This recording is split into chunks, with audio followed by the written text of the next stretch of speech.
नागपूरमध्ये चोरट्यांचा धुमाकूळ. बंद घर असल्याचा फायदा घेत चोरट्यांनी केला हात साफ. दागिने आणि रोख रकमेसह लाखोंचा ऐवज लंपास.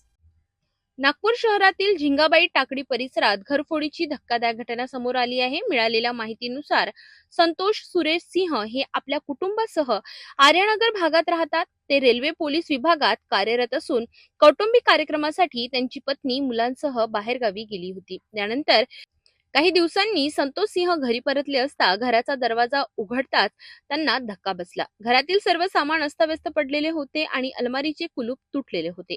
तपासणी केली असता घरातून दागिने आणि मोठ्या प्रमाणात रोख रक्कम चोरीस गेल्याचे उघड झाले. यामध्ये सोन्याचे दागिने, मंगळसूत्र, चांदीचे दागिने आणि तब्बल 1,43,000 रुपयांची रोख रक्कम लंपास करण्यात आली आहे.